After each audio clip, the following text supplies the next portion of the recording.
Alicia Pucheta de Correa, ministra de Corte Suprema de Justicia, la elegida de Horacio Manuel Cartes Jara para que finalmente quede como la primera presidenta del Paraguay, la primera mujer en llegar a la presidencia de la República.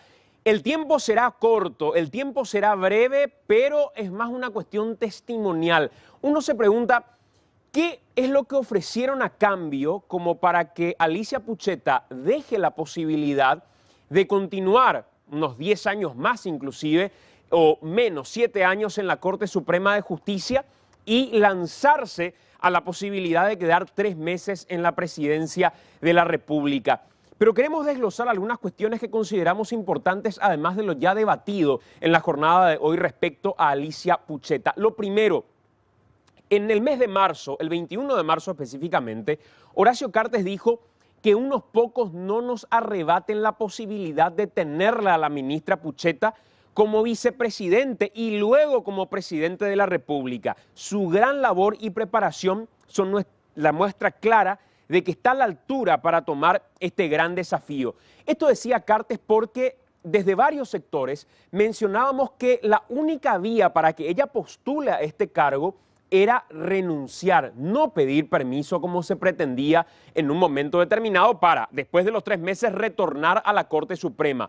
Lo que decidió Alicia Pucheta fue finalmente lo más prudente, renunciar, que es lo que corresponde finalmente a la Corte Suprema. Pero sigamos mirando un poquitito cómo se dio todo esto en el paso del tiempo. ¿Por qué Cartes decide renunciar? Primero, porque sin mayoría propia en el Congreso, lo que se daría en el próximo periodo, tanto Cartes prefiere evitar lo sucedido con Nicanor Duarte Frutos, que es no tener un quórum que permita su juramento. Finalmente, Nicanor nunca pudo jurar porque no conseguía el quórum necesario para que le tomen el juramento. Ante esto, es preferible renunciar ya ahora en el mes de mayo y jurar el próximo 1 de julio con el resto de los senadores que sean elegidos, porque este Congreso finalmente a Cartes le va a dar mayor posibilidades de juramento con todavía la titularidad dentro de este Congreso y el Pleno que se vaya a conformar. ¿Cuál es el impedimento que tiene Cartes? El artículo 189 de la Constitución. Ese es el elemento por el cual gran parte de la oposición, entre ellos PDP, Patria Querida, parte del Partido Liberal, incluso Tonia Puril, que hasta hace poco decían muchos no, es un elemento de Cartes, dijo, no, nosotros nos vamos a aferrar a este elemento y a este artículo de la Constitución, que los expresidentes de la República serán senadores vitalicios de la nación, salvo que hubiesen sido sometidos a juicio político y hallados culpables, lo cual sucedió con Lugo. No integrarán el quórum, tendrán voz pero no voto. Este es un imperativo que tiene la Constitución Nacional y es el temor que tiene Cartes de que a pesar de la decisión de la Corte Suprema de Justicia, y a eso queremos ir, donde Pucheta fue juez y parte.